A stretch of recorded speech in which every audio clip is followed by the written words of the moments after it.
Okay, we'll call the meeting to order. And before we go to the agenda approval, we have a change to the agenda, and that's item number 5. And the staff respectfully requests that this item regarding relocation assistance, rules and regulations to be pulled from the December the 8th meeting, which is today, and to be heard at a later date.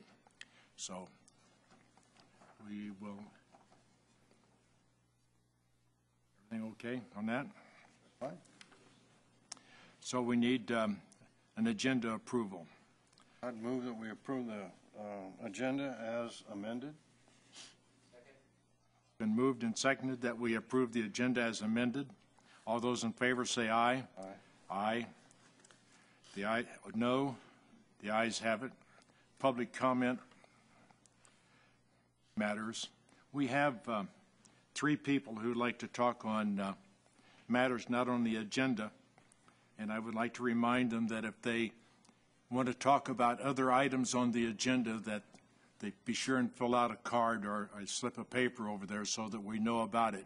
Let's don't run everything together so we can kind of keep coordination going here. So the first one I have here is Buck Rogers.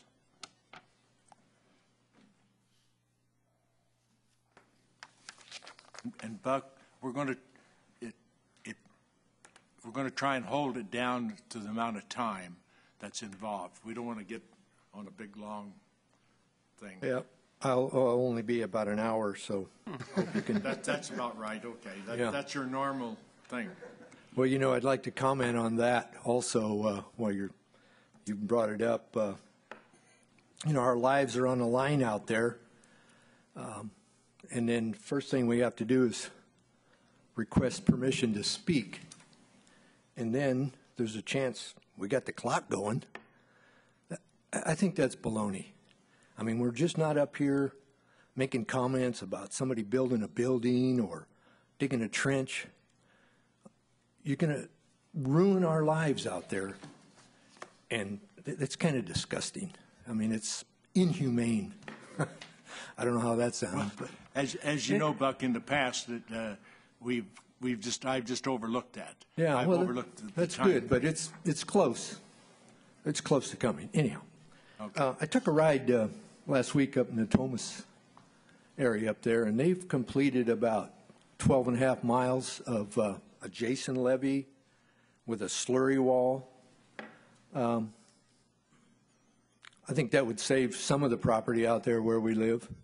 But it looks pretty good. I mean, 12 miles and a slurry wall. I'm sure they have the same conditions to go through there as they would there where we live.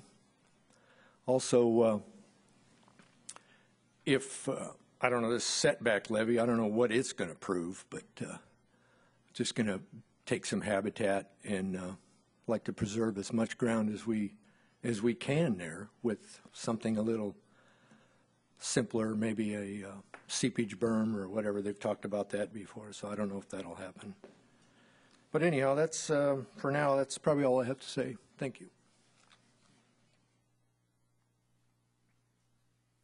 I have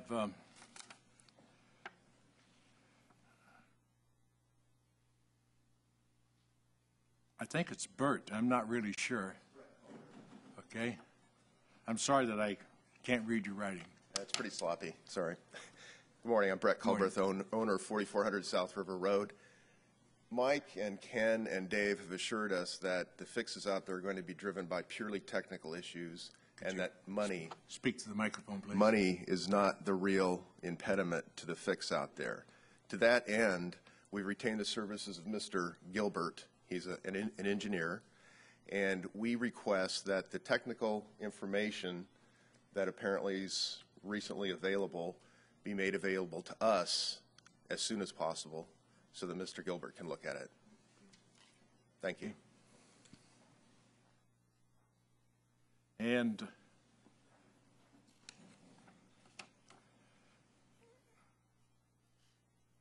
it's Tammy. hi, how are you? Hi, I'm sorry. I didn't mean to jump ahead of you, but I take that you're trying to figure out how my name is pronounced, so It's, thank you. that's what I was mulling over in my mind. I've seen that look before. Well, good morning, board members. Thank you. I'm Tammy Lacombe, and I'm Buck's daughter, and I'm also his only child. And the reason I tell you that is because I'd hope to live the rest of my life in my home there on his property and take care of him and my mom into their old age. And my children, ages 12 and 7, we've also had that very discussion about how someday they were going to build their house right out there in the field and take care of me and my husband, their dad, into our old age. However, with the proposal that is, I anticipate, going to be brought to you today, all that would be gone. And with your decision to approve that proposal, in one fatal swoop, my family's history, our present life as we know it, and our future as we've expected it to be will be gone. From the start, we've been assured everything is being done to save our homes. However, as the project progressed, it began to be explained that it would be cost prohibitive to save our homes. Any fix that would preserve the families and the homes would just cost too much money. Come to find out what cost prohibitive really meant was that 90% of the project would be funded if the residents were removed and a setback levy was put in place. It's interesting that when we emphasize cost prohibitive may not alone be sufficient justification to force us from our homes and property, the reasons began to change. Suddenly we hear the words technically infeasible. From that point forward, instead of trying to find ways to save our homes, it appears all efforts have been made to only prove why and how they could not save our homes. Although I understand the words for the greater good, I am not confident that least injurious to the private party will be proposed to you today. It all comes back to the mighty dollar. It's cheaper for them to get rid of me than to find a way to save my home. You must continue to look at ways to save our homes, our property, and our family's way of life. We are only one little mile stretch where it might cost more money to fix the levee up to standard. But if you do, you'll be saving the present life and future generations of 15 families. This board is professional, competent, and wise, and I trust that you'll make the right decision today. Thank you.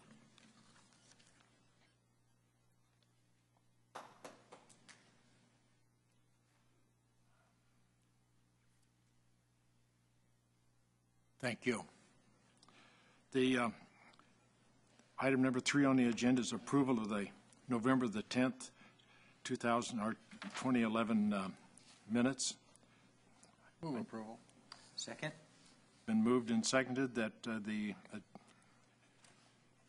November the 10th minutes be approved. All those in favor say aye. Aye. All those opposed? The ayes have it.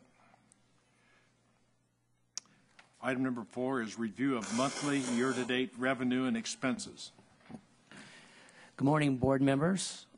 This month is a summary review of the expenses for the month of October. There's 3 items that are primarily noticeable in the report. The first is that the state cost share agreement funded $5.5 million worth of expenses, and also we accrue the assessments for the zero land value parcels for the 2011-12 flood assessment.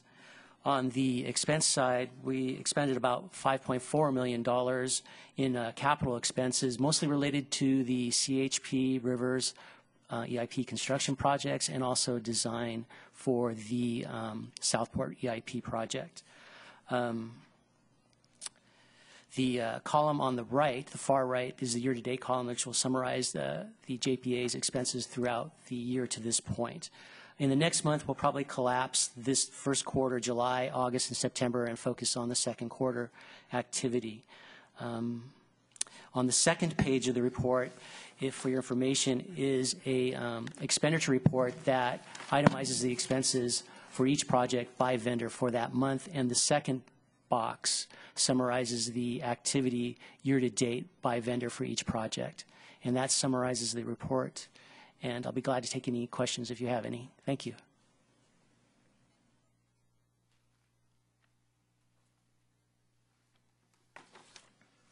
That's it? That's it. Okay. And we're skipping item number 5, so we go to 6, which is the West Sacramento Area Flood Control Association project updates.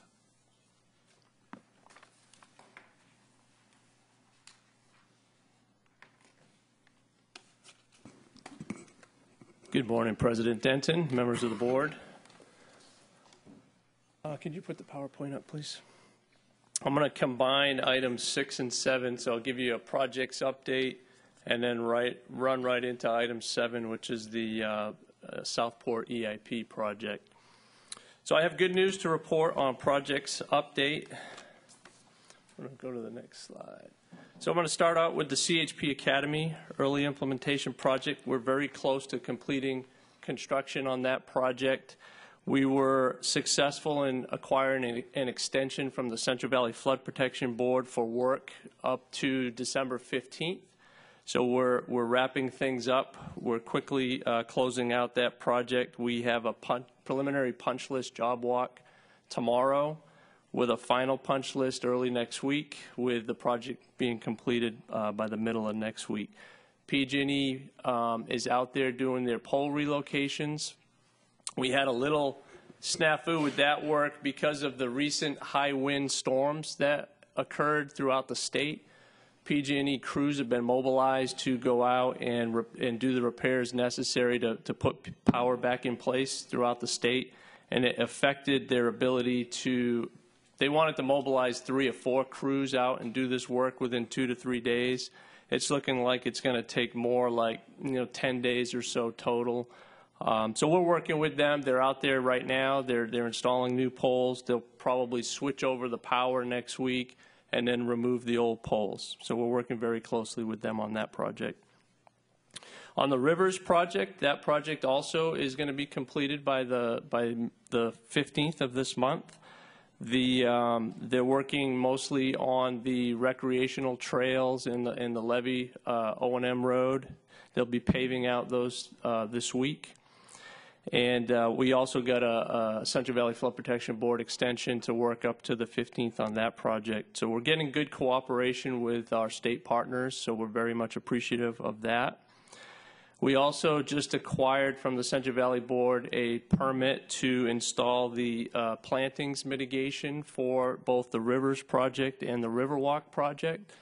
So we got the approval from the board for that. We'll be taking plans, we'll be taking contracts to this board early next year so that we can mobilize on that work. So that'll be coming your way, and I'll highlight that later on in the presentation. We also have a preliminary punch list job walk for that project tomorrow with a final next week. So we're looking to have the Army Corps, the Department of Water Resources, the Central Valley Board, and our team out there doing those job walks to close out those projects. On the Sacramento Bank Protection Project in Southport, the concern that has been with all of us was that the existing levee was not built back to match existing ground surface elevations out there. So there was a low spot in the levee for quite some time. That has been now filled and fixed, so it's back up to provide the level of protection that we need to go through the winter. And the contractor will be back next year to finalize that project. They will be, the contractor is still going to be constructing the all-weather surface roadway and installing some signs both this week and next week, and then they'll winterize that project, and they'll be out until the spring. So that's good news there. On the Yolo Bypass Slip Repair Project, on the North Slip, that project is completed. The only outstanding work is the dewatering well abandonments. So we're working closely with the Corps and the state on the proper methods to finalize that work. And then lastly, there's a minor, what's being called emergency slip repair on the south Yolo Bypass, just south of our project in 2009. It's about a 500 linear foot project. Ken's working pretty much daily on that project, coordinating with the Army Corps and the Corps' contractor to get in and get that work done. We've highlighted our concern that once they let that contractor go, they got to have all that borrow source identified, approved, and ready to go. We don't want to have any paperwork problems, which is what happened on the Sac Bank project. So we've highlighted that. Ken and I will be monitoring that basically daily, being in contact with the Corps to make sure everything is running smoothly on that project. So that's what I wanted to highlight on current projects.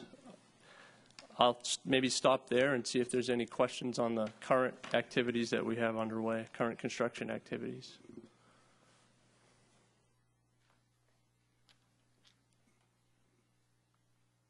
Any questions?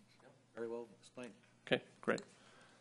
So I'm going to launch into the Southport project, but before we get into the technical details, Michael Vecchio with HDR is going to provide the bulk of the presentation today.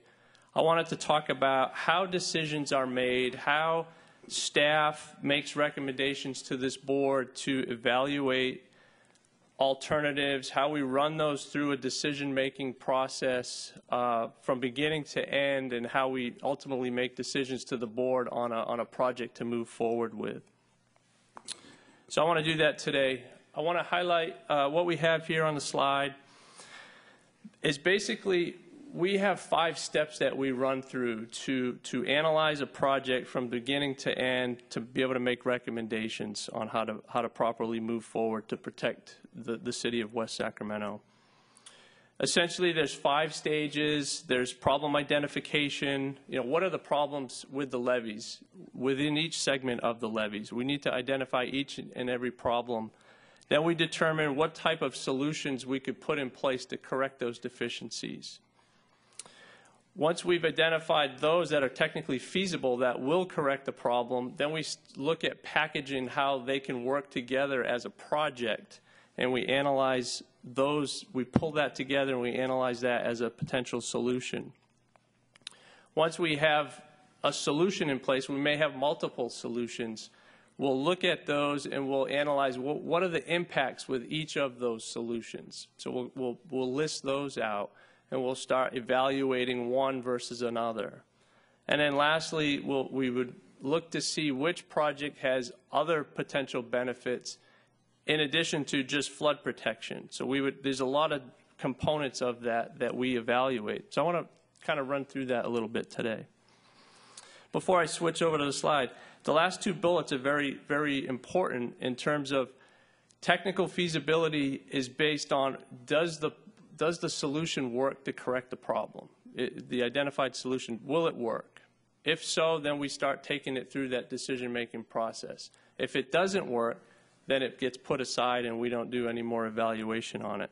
On the alternatives that do work, then we'll look at cost effectiveness of each of the alternatives so that we can build as much levee improvements as possible. So here's stage 1, identify the problems. Ask ourselves questions. What are the deficiencies? What's causing those deficiencies? Look at some of these criteria that we've talked about for a long time, geotechnical characteristics, erosion, hydraulics, things like that. So we identify what the problems are, and then we move on to the next step. Stage 2. Ask ourselves what remedy will or will not work for each particular deficiency that we've identified. And once again, we have a lot of the same criteria that we'll evaluate those against. So we look at geotechnical characteristics. If it's under seepage, what is the remedy that could correct that deficiency? And then we evaluate it for all of these certain elements. Stage 3 is we start assembling solutions to solve the problems. We start pulling together the fixes. We take them out of our toolbox. We say these tools will work. We start assembling those tools and building a project. So we start looking at creating a solution to satisfy what the problem is. And we look at practical alternatives utilizing the preliminary design analysis that we've achieved to date. So we've gone through task orders 1, task orders 2, and now we're sort of wrapping up task orders 3, and that's what Michael's going to talk about in a little bit more detail once I turn it over to him. And then we are asking ourselves these questions. How can the problems be solved? How can these levee problems be solved completely? How can we build as much levee improvements as possible with the limited fundings that we have as the local entity and that the state's going to put into this project?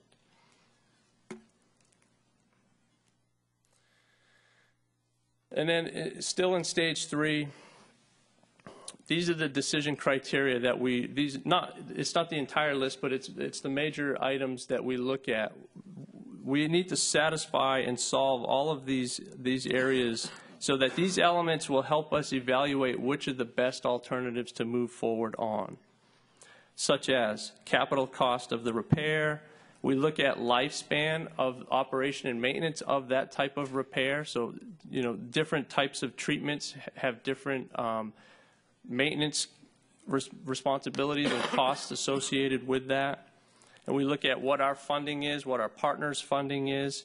And then lastly, and probably most importantly, we look at the regulatory hurdles that we have to go through in order to get these solutions approved by not only ourselves, but by the state and the Army Corps. So they all our partners have to buy into the project that we want to move forward on. And we have to achieve all of the engineering criteria that the state and the Army Corps puts together for levee designs. And Michael will talk about that in a little bit more detail. Stage 4, minimize impacts. This is where we look at the alternatives that we're running through this process. Now we start looking at what impacts do those have on our community, on our infrastructure, on existing utilities, just the whole slew of impacts. We identify those and we evaluate those one alternative versus another. So that's another ranking criteria that we have to look at. Most importantly to the property owners, we look at the type and extent of private property purchase, type and extent of utility relocations, like I said, fiscal impacts. You know, the city has determined it wants to grow in a certain capacity per its general plan. What are the impacts that this project may have on that? And we have to evaluate that and cost that out. And once again, regulatory hurdles. Lastly, stage 5, once we've run the alternatives that are technically feasible through this gauntlet of decision making, then we look at, okay, now we have maybe 2 or 3 viable alternatives. Now we look at which one can maximize other benefits, and maybe we would identify that as a preferred project. So we have to evaluate these type of criteria here. What supplemental benefits does it have? And they're all listed. I don't want to go through and be an exhaustive review of this, but this is kind of, I just wanted the board and the public and our team to understand this is the decision-making process that we run through to ensure that we're going to recommend the best project to this board, to this community, so that we can build as much levee improvements and protect our city in the best manner possible. So, with that said, then we have our technical team to help work us through this process. So they're the ones identifying the problems with the levees. They're the ones pulling together all the technical resources so that they can determine solutions to correct those problems. And they run all the technical analyses in place and make recommendations to our team, and then we take it through the steps 3 and 4 and 5, and we do the further refinement of those potential alternatives so that ultimately we can make a recommendation to this board on what we believe is the preferred alternative. So I'm going to invite Michael up, and he's going to run through a lot of the technical analyses of task order 3, kind of the findings that we have to date, and then he'll turn it back over to me. But maybe before I leave, did you have any questions on what I just presented? Michael, would you address the public meetings that's coming up? I'll do that. It's actually in the slideshow a little bit later. Is that okay if we wait until then? I'll highlight that a little bit later. Excellent. Okay, I'm going to turn it over to Michael.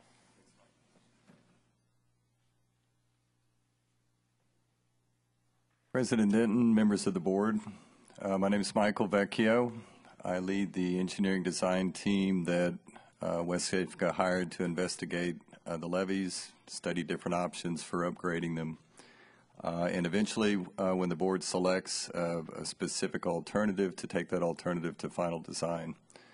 I've had the privilege of serving a similar role in the development of the system-wide alternatives analysis, in the development of the design and the plans and the specifications for the I Street levee improvement, for the CHP Academy, and for the Rivers job just coming to completion now.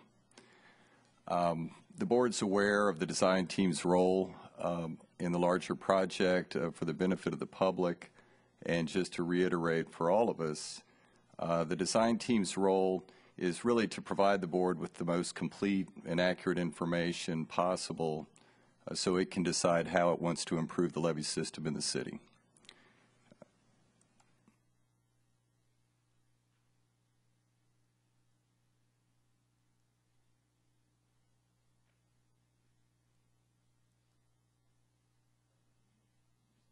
Here we go. So that's the general purpose of the design team. More specifically, what does that mean? Determine which solutions will work, refine them to meet mandated state and federal design criteria, and to develop cost opinions that says how much would it cost to put a given solution in place. Excuse me. I want to pause for a moment on the second bullet, the mandated state and federal design criteria. That's a very valuable process, but it is very involved. As you're aware of the 408 approval process, during the past projects, I Street and CHP Academy and the Rivers, the design team meets with technical experts from the Army Corps of Engineers, the Central Valley Flood Protection Board, and from the Department of Water Resources so that they can scrutinize the integrity of those designs. And the same will be true for this project as well.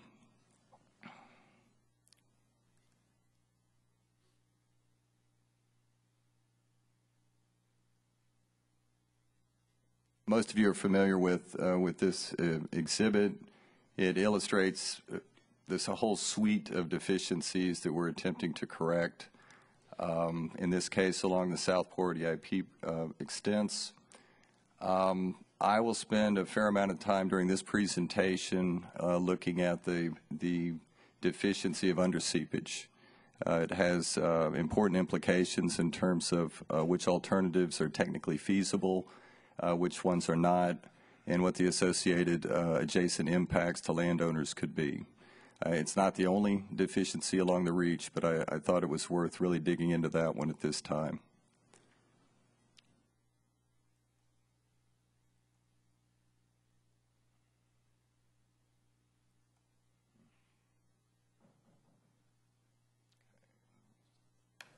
Just use that. Okay.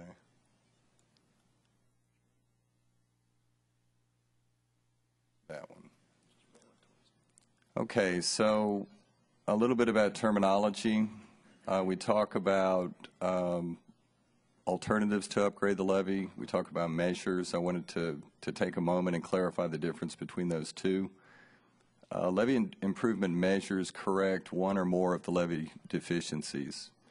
Examples include different treatments you're familiar with: seepage berms and cutoff walls, relief wells, adjacent levees, setback levees, riprap placement. All of those measures are being actively considered for all of the reaches. And the design team's job is to report back to you if you choose a given set of measures. This is how much it would cost if we were to implement it in a manner that conformed with those state and federal design criteria. We then combine those measures together into different alternatives.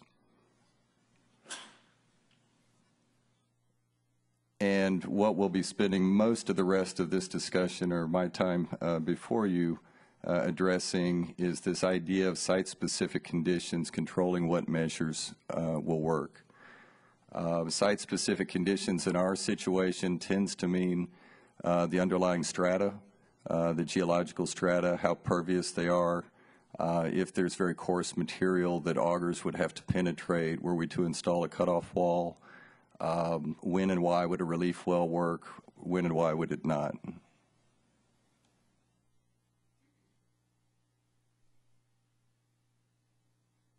And this, I think, is an important question. Mike alluded to this in some amount of detail. I wanted to revisit the idea, and I think it's foremost in everyone's mind. And that's the answer to the question, what alternatives are advanced through the study and design process?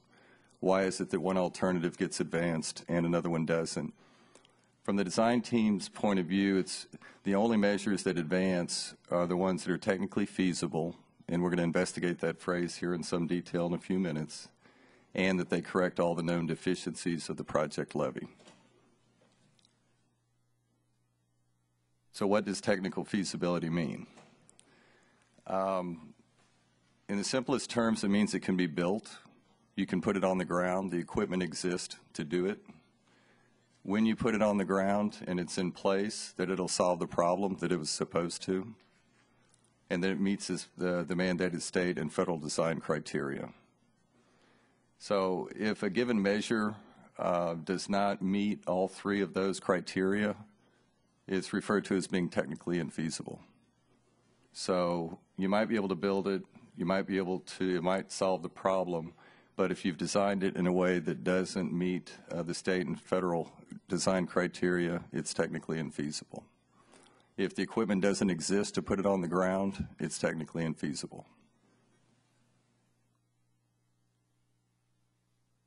So in the context of that idea, let's take a closer look at under seepage. So we're all familiar with cutoff walls, seepage berms, relief wells, and the key question is where are they feasible and where are they not?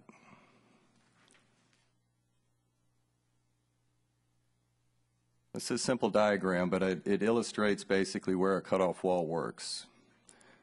A cutoff wall will work if you can find a layer at depth that you can sink that wall into that's low permeability, such that when seepage water comes from the riverside, it basically meets a barrier.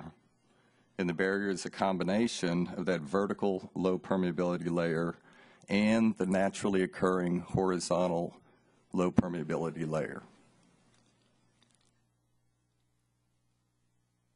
This is a very simplified view of a cutoff wall that does not work. If that layer is deeper than can be reached by conventional equipment that's used for these installations, then it won't work. This is another serious problem that's occurred recently in a Central Valley project. Even if the layer is within reach, if there is very coarse material that the installation equipment encounters, it can make it technically infeasible, either by refusing penetration or by causing the installation equipment to deviate on alignment. And that caused the shutdown of a project in the Central Valley this year where material was found at depth being considered in this project, and it caused the augers to deviate in a manner that was thought to potentially undermine the intent of the design, i.e. make it not work.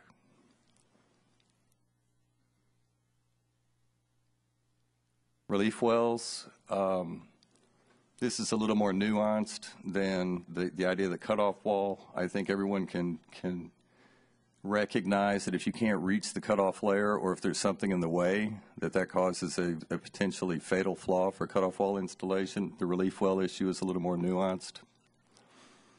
A relief well will work if you have a layer like the yellow one that's very low permeability, usually called a clay blanket, that functions as a seal, essentially, to force seepage water to a well that you would install.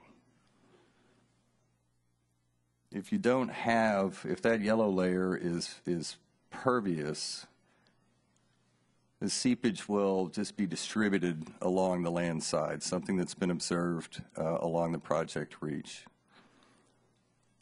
The big concern there obviously the relief well wouldn't work, but the issue is that if the rate of that distributed seepage becomes too high and it starts to mobilize sediments in the foundation of the levee, that you can pipe or remove enough of the foundation of the levee to cause a catastrophic failure. So you need a lid that allows the water to be forced to the collection point, which is the relief well. So this is an example of where we could install a relief well, but if you don't have the natural strata in place in combination with the well, it won't function to solve the problem. There's a lot of words on this one, but I think the key question is, well, that's fine. I understand your technical feasibility issues, but how do they relate to residents? If they can be put in place, and if they're feasible, they may minimize impacts to adjacent landowners. I think everyone recognizes that. The second 2 points are closely related. If the cost for putting them in place is very high, and your goal is to correct deficiencies over a certain length, you may be able to get it in place, but not correct the deficiencies for the whole length of the project. Similarly, on 3, if you can put it in place, you might not have funds for other upgrades in the system. It's a closely related idea. So based on the available information that we have today, what under-seepage solutions are technically feasible along the project reach? The solid blue line represents seepage berms. And it basically says that at the board's instruction, if we were asked to mitigate for under-seepage everywhere along the project, it would be technically feasible to do so with a seepage berm. If the board directs the design team to correct for under-seepage with cutoff walls, it would be technically feasible where the bright red bands are and where the very small green band is just north of the southerly most red band.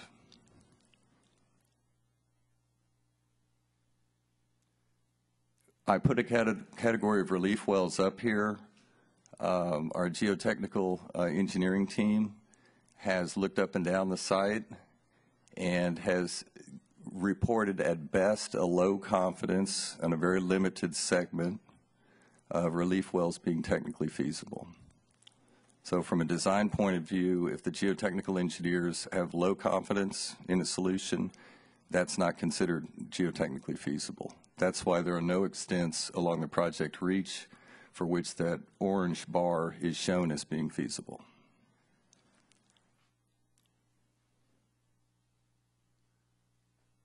The other deficiency I'll spend a few minutes on, which is an important one. Most of you are familiar with the project reach, so you know that erosion and containing it is an important issue. There's a history of applying riprap to the project reach that goes back to 1939. About 70% of the project reach is currently covered with riprap. When we conducted the problem identification study in 2008, there were 4 locations that were studied in terms of the size of the rock that was on the levee and compared to the Army Corps of Engineers criteria. At that locations, they were deemed to be smaller than the current Corps requirements. We are currently have undertaken a detailed investigation of the riprap so that we can report back what condition it's in for the entire 6 miles of the reach. We have not completed that analysis to date.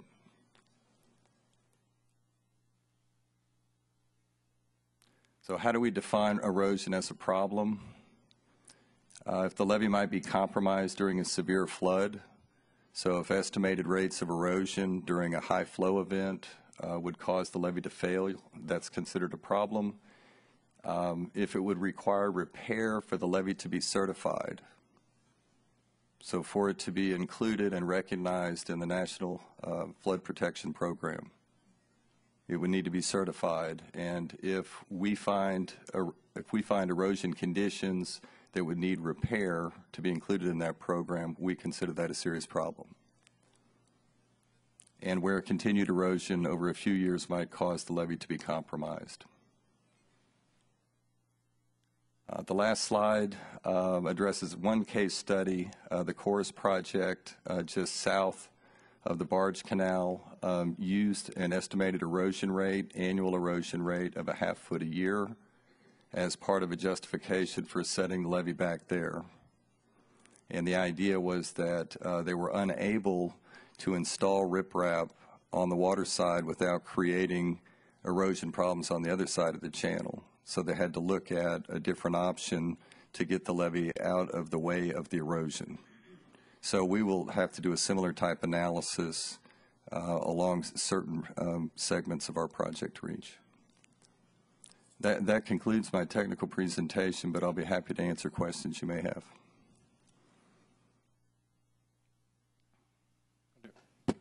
All right. Hey, with what you have tentatively proposed, are those certifiable? In other words, will the Corps, will the Department of Water Resources, and will they say, okay, this is a good fix, and we will certify that these levees, once everything is done, we will certify that these levees are certifiable? Right, that's part of our design criteria.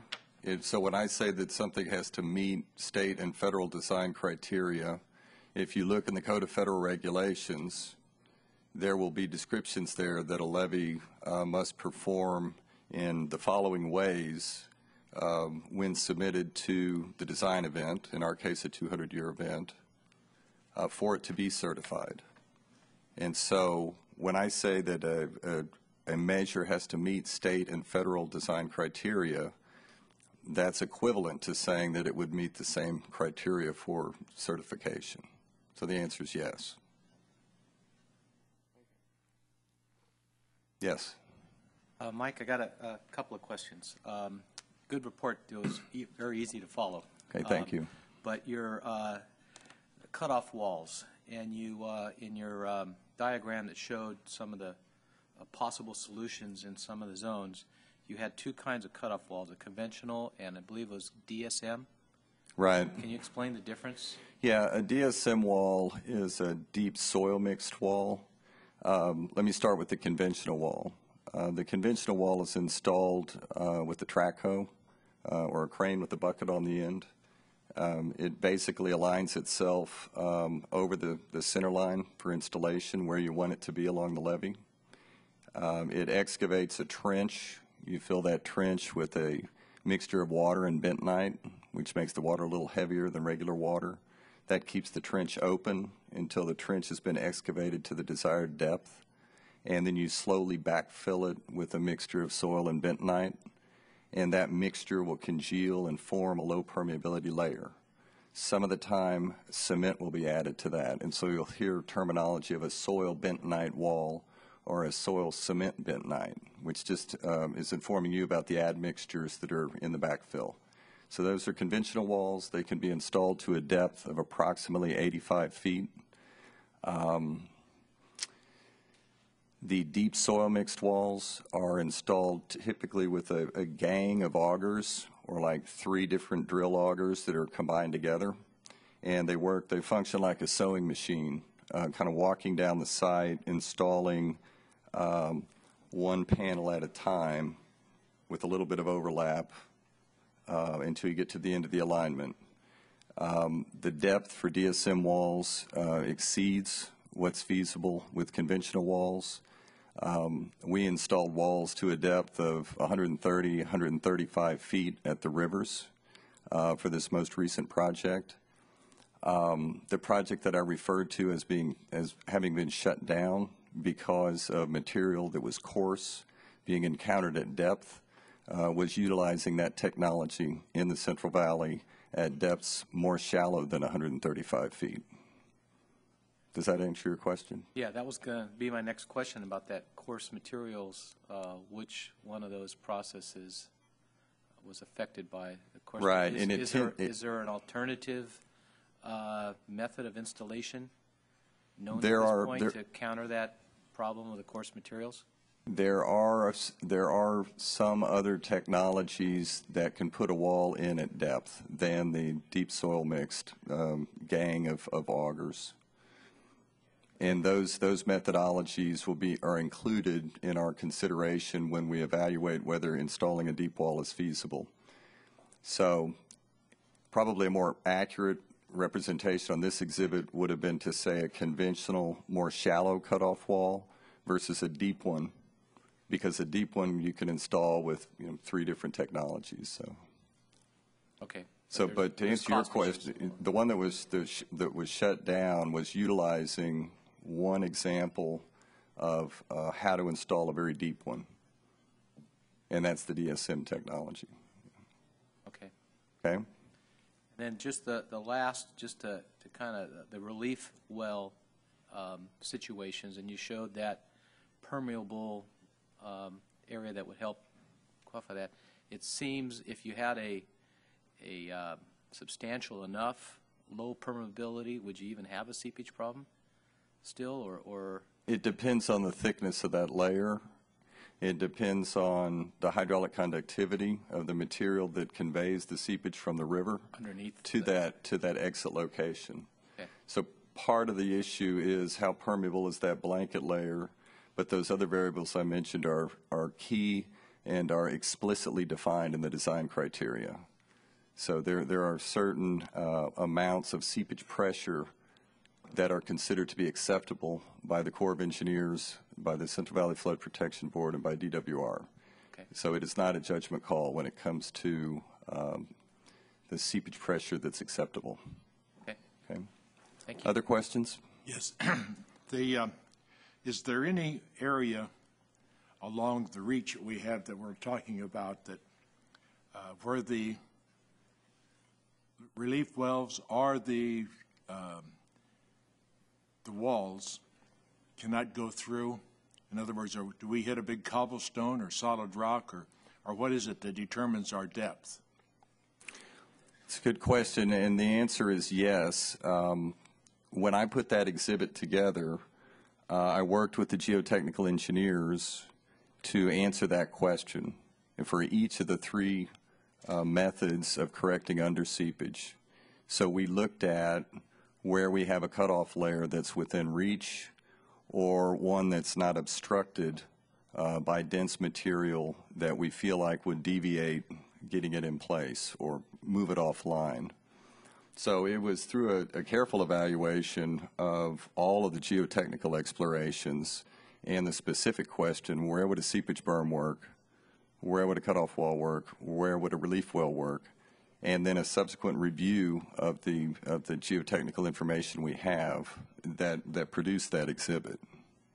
So where you see, for example, where you don't have a pink bar or that little green one, that means one of 2 things. That our record shows either we can't find the layer within reach, so you have to go down 150 or 160 feet before you find that low permeability layer, or what we're seeing is a lot of very coarse material that we feel like would cause the equipment to fail and not install it properly. Does that answer the question? Yeah. Yeah? Others? Anything, Bill?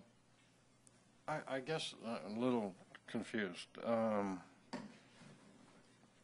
Have you found where the level of clay is sustainable for doing some of this work? Yes, and it's highlighted by the areas that are in pink on the exhibit. It's variable along the reach, Bill. There's not a uniform layer that extends from... Oh, so there's not one uniform layer that extends from The barge northern canal. side all the way down to the southern side? That's exactly right. Okay. The geomorphology of the system, because the material that's in place is the result of the meandering action of the Sacramento River before we showed up and built levees. Okay. So I'm really glad you asked the question, because if you look at the stratigraphy or the layering in segment F, it differs from the layering in segment D, and that makes all the difference. Yep. So is there a way then to combine different fixes from G to F to E? Yes, there is. Okay.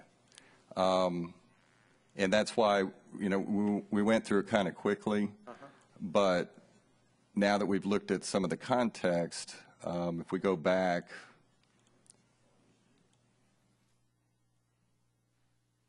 to this idea, okay, levee improvement, a measure, so a seepage berm would be a measure we might implement along one portion of the project reach. And is there any distance that is feasible or unfeasible? Like, does it have to be at least 100 feet, or does it have to be 200 yards? Or a seepage berm? Yeah. It has to be at least 4 times the height of the levee. 4 times height. Right. So our levees it's about 20 feet tall out there. Native grade is about 20 on the land side, and the crest of the levee is at about 40. So that's about a 20-foot high levee times 4 is 80 feet. So at a minimum, the seepage berm to be used to meet state criteria needs to be approximately 80 feet in our situation. Okay. Other questions? That could be even farther depending on the permeability rate, right? That's exactly right. Okay. Because the way the analysis is done is you put that layer in the model, you put the water in the river, it seeps through, and then the location that you go look is right at the toe of, or the land side extent of that berm. And the question is the pressure or the exit intensity of that seepage water at an acceptably low level? Other questions? Nope. Thank you very much. Okay, you're welcome.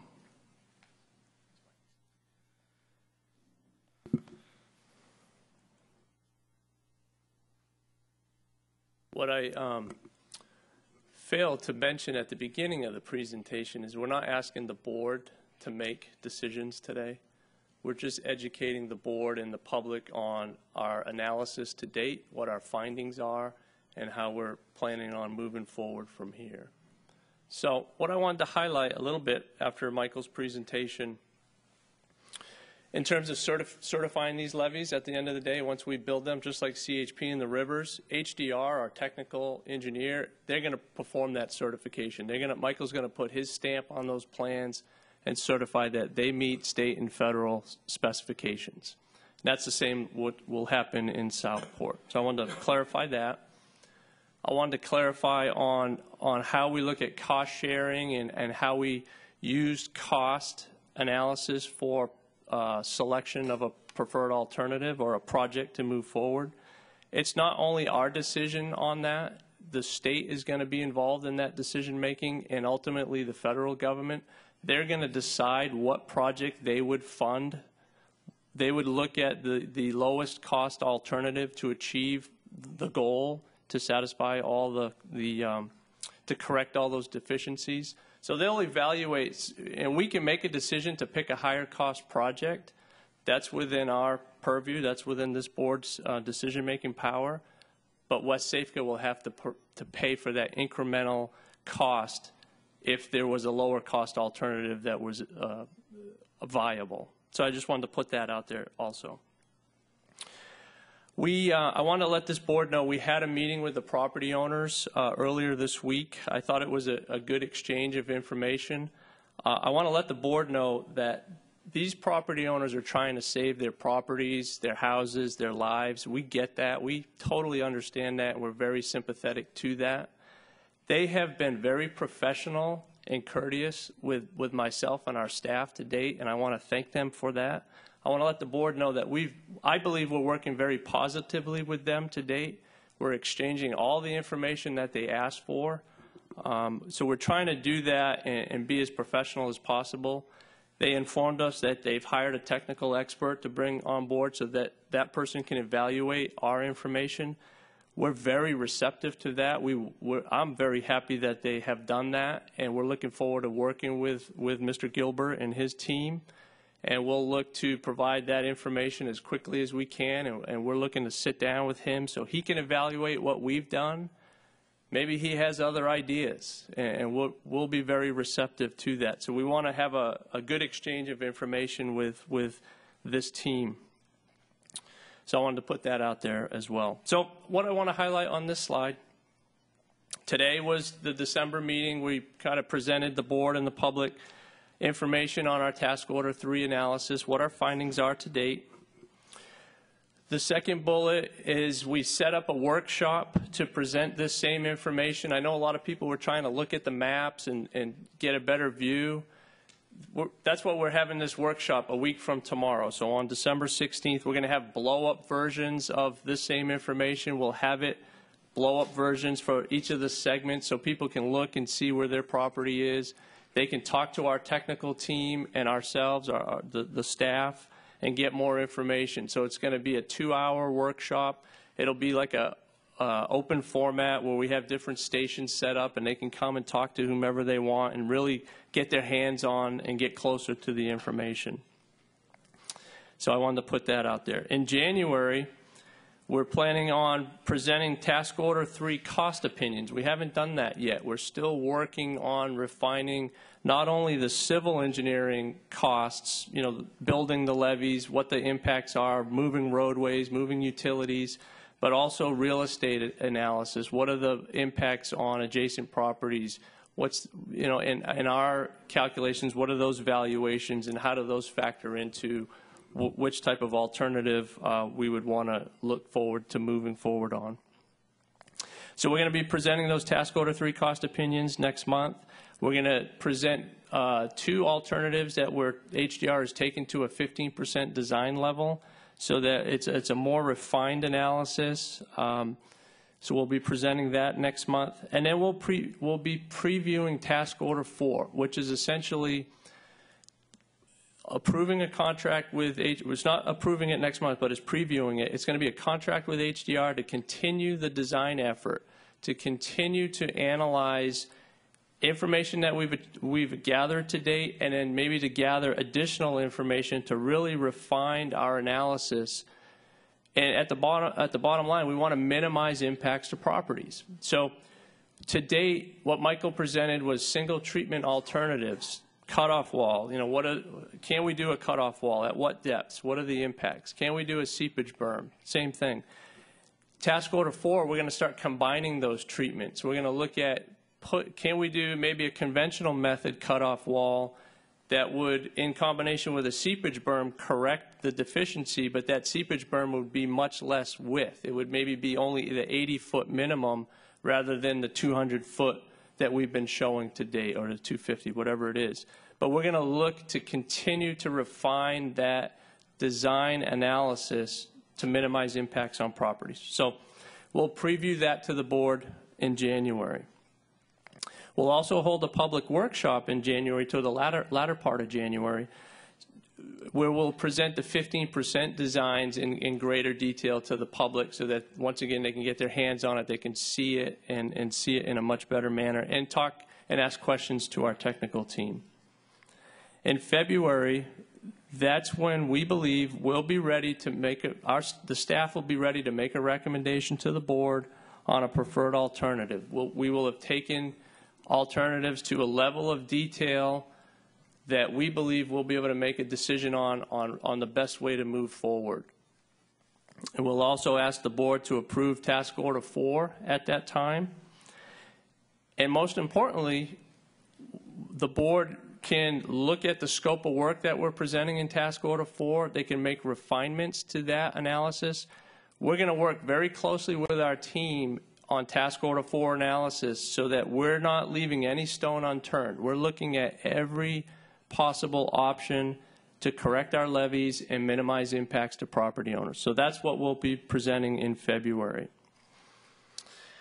And then lastly, on this on this slide, is the March meeting is when we plan to take what I talked about earlier, the CHP and the rivers, the tree restoration contracts to the board. So I just wanted to put that out there.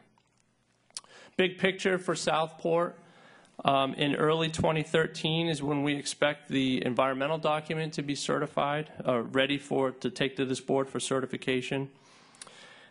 In mid-2013 is when we believe we'll get our federal and state regulatory approvals that we'll be working very hard on from now until that time to achieve, and this board knows how long it takes to get those approvals in place. And then in late 2013, we would hope we will have bid a project, and we'll take those construction contracts to the board to start constructing at least a portion of the Southport EIP, whatever that is, whatever that board determines.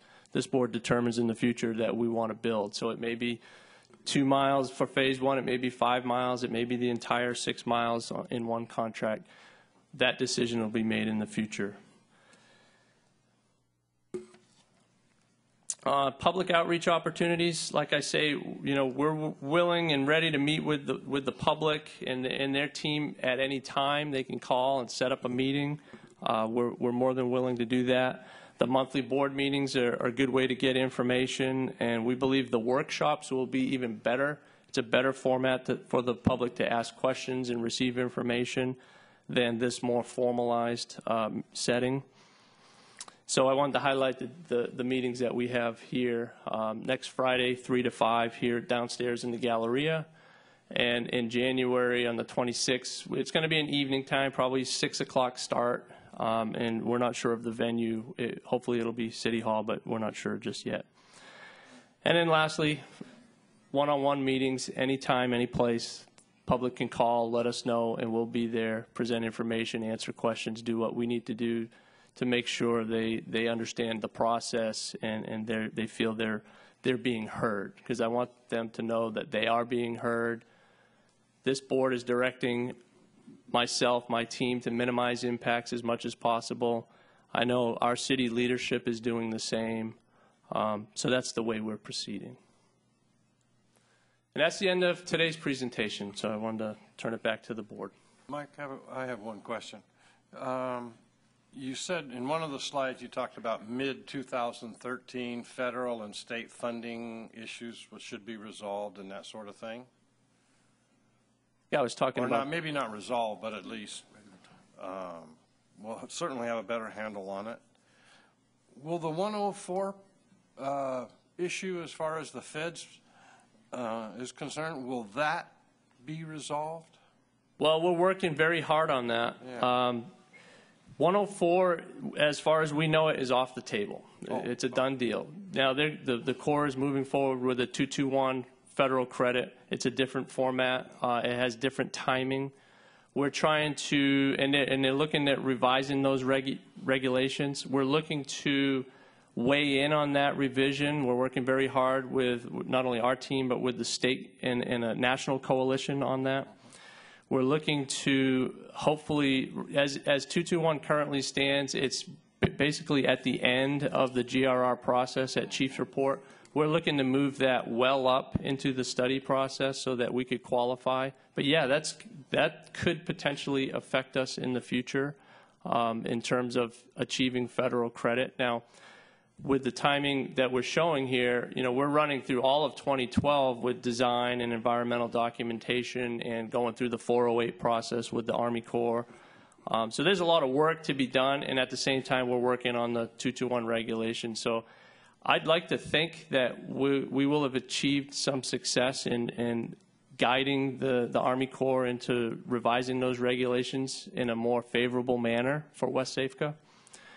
But, we're working with the federal government here, so there's no assurances, but we're working very hard on that. Well, I thought when we got involved with that national coalition that at least they were hearing there was some real concerns by them dropping the 104 process. Oh, absolutely. And some of our team were in D.C. earlier this week meeting with the Army Corps and others in Congress. So we're out there. We're in the trenches working on this issue.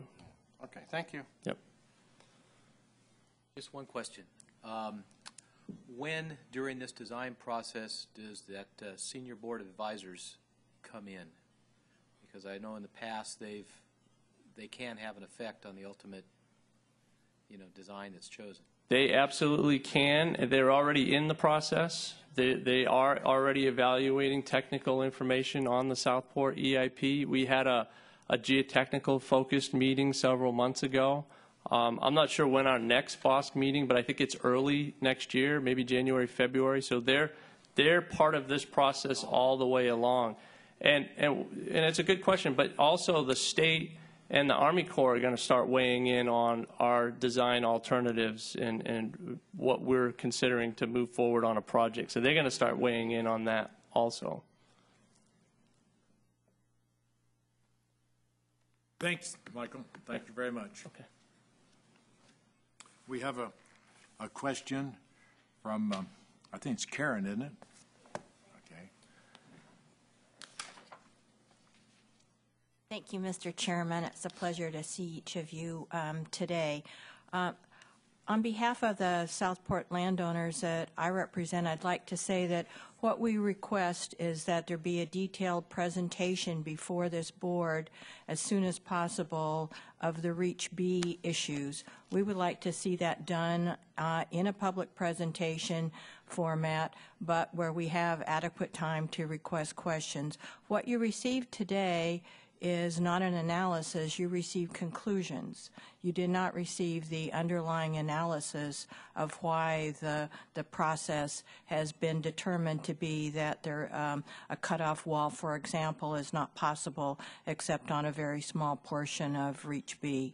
So this is of critical importance to our landowners, and we need to have presented to us in a very formal and detailed fashion the analysis that's been done, but has not yet been shared with us of why it is that a cutoff wall, for example, is not a possible alternative in Reach B.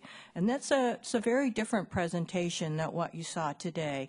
I enjoyed it as well, but it's a conclusory kind of basic nature. I think you've probably all seen every one of those slides at one time or another before, and so's most everyone here. What we want are the hard facts relating to Reach B and what those are and why they preclude, in WSAFCA's opinion, certain alternatives which would, if adopted, protect the homes of the landowners in the area.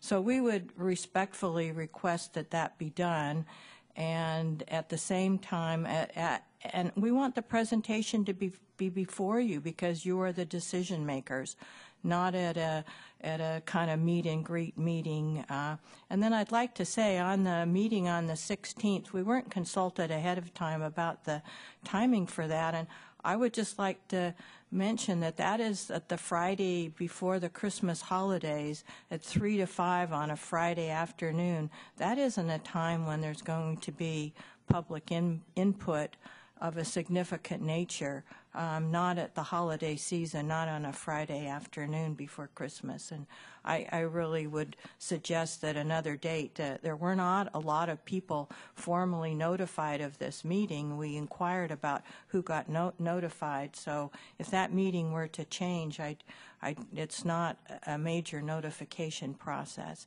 So we would ask that you consider that. But most importantly, we ask for the formal presentation. This is going to take people's homes, their lifestyles, where they've lived, their families lived for over 100 years. And we'd like to see the detail, and we'd like that to be before you. Thank you. Thank you. Questions? Well, I'll just make a quick comment that as part of the Mike's presentation, he mentioned that you homeowners have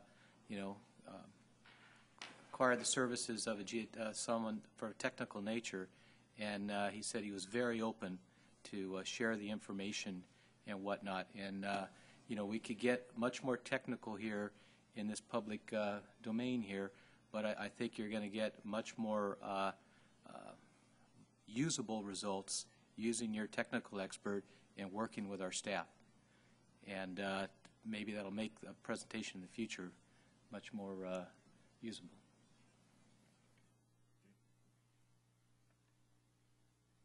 Do you have any comment, Mike?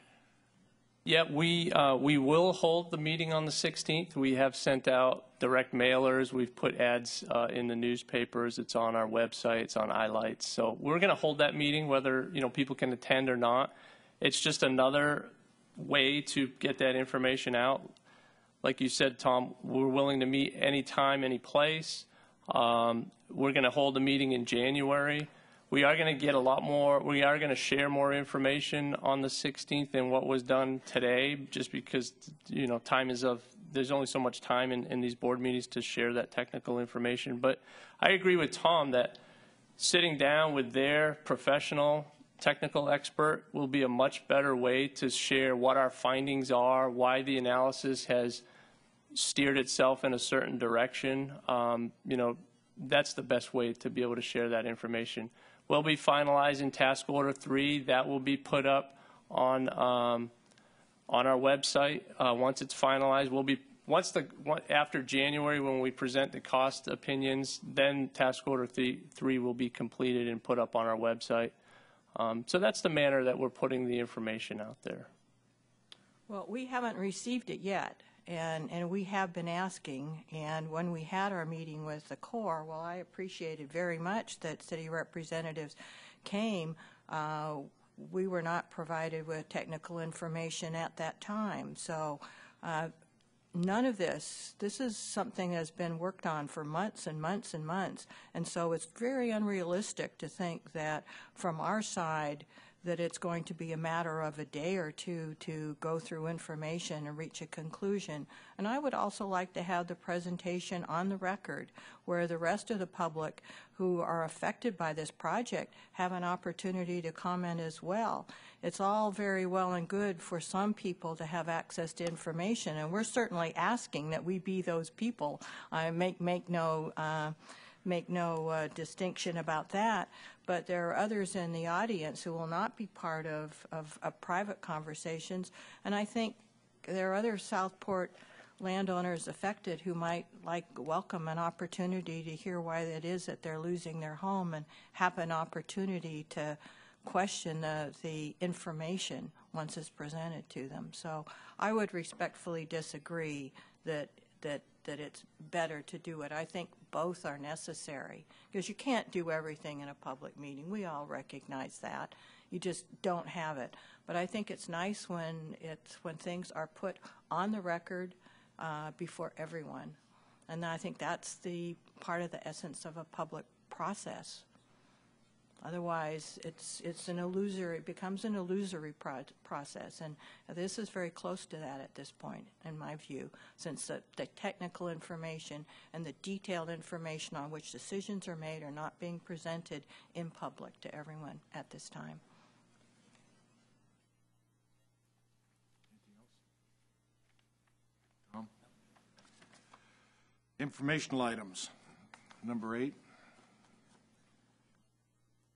Just quickly to address the comments from Ms. Diepenbrock. We have published task orders 1 and 2. They're on our website. They're available to anybody within the city or anybody who wants to access it. Task order 3, like I said, once the cost opinions are presented to the board in January, that's when we'll finalize task order 3.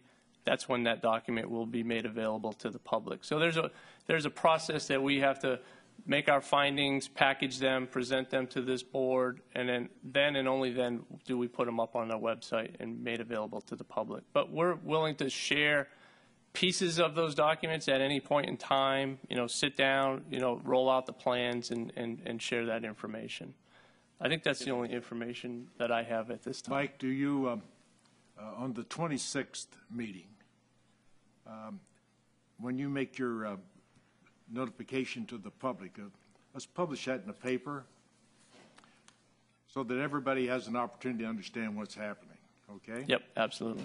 Yeah, because even though we do get comments, I receive telephone calls, from people from all over West Sacramento, and they don't go to the meetings, but they are interested, and I think if they knew about them a little bit in advance, there'd be more people come out. And this evening, this afternoon, we had the analysis. Oh, I'm sorry. Oh, no, I just was hoping to have an opportunity to make just a final comment and a request of you before the meeting concluded. Okay, go ahead. I'm wondering if it would be possible for you to ask staff to release Task Order 3, what they have done to us, so that we're not getting the final critical information in January. That's very, very hard to be able to respond to something when you're receiving it just before the final decision is being made. And what staff has said to us is they don't feel that they can release information before it's being presented to you. They're not posting it.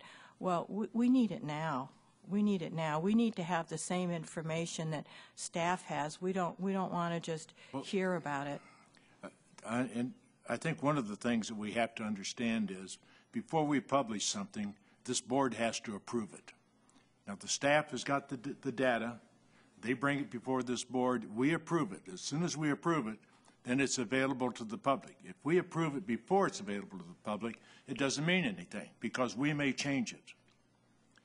And the best thing in the world to do is that when we do it and we approve it in front of whoever comes and whoever we ask to come, and we ask everybody to come. That is the time to have information. Our geotech engineer provided some information today and explained what the different systems were for like relief wells, slurry walls, and so on down the line. And that's what he was giving us, was the basics for that, for this Task Order 3. And now they'll take that data, and we've basically agreed with the information he gave us. We'll sit down with the staff. They'll sit down and they'll make the recommendation. They'll come back to the board. We'll either approve it or reject it. If we approve it, then it goes public. I mean public by it's being publicized and everything. At that particular time, we approve it. Okay, So but the I don't know what more we can do other than give you information that really isn't approved of any kind. Well, we'd like to have access to the technical information that is being used by your staff to make, you're going to be having in January the recommendation on which two alternatives will be completed to 15% design standard. That's going to be coming to you in January. So that work is being done right now. As I'm sure you know, there are three reaches that there are three alternatives presented for Reach B, and two of those alternatives take all or almost all of the homes in the area. Alternative 3 does not. So in your January meeting, what's going to happen is you're going to be making a decision as to which two alternatives will go to a higher design standard. If Alternative 3 is left out at that stage, Alternative 3, which preserves these homes, then at that point, in effect, a decision, you've gone a long way to be making a final decision, but we will not, as I understand it, have yet been able to even receive the full complement of technical information available. And that's what I'm asking for, just all of the technical information. And Mr. Bissett has said that he would provide that to us, and I just want to make sure that we are going to get everything that's available as it becomes available so that we can review it and look at it. Because waiting till January, you're going to be presented with a recommendation as to which two alternatives in Reach B will go to 15% design stage. And that's, that's very close to coming to a final decision. I mean, you're making basically your final decision in February. But if we have comments, if we think there are other things that need to be examined, we don't want to delay the process either. We'd like to get it now. And so I just want to confirm that we would have access to all the technical information that's being done. I think you have hired a technical engineer to work with our technical people. Yes. And you're going to get all the technical data that that guy can handle. And Okay, so we would get everything that you'll we get request. everything that we've got. Perfect, all right. But if, we're not engineers, okay? And nor am I. So we have to rely on engineers to give us their best opinions and this type of thing. Okay, and I just, thank you. I just wanted to confirm that we would have access to everything that's Have available. access to everything we have. Thank you. Anything else? If not, meeting's adjourned.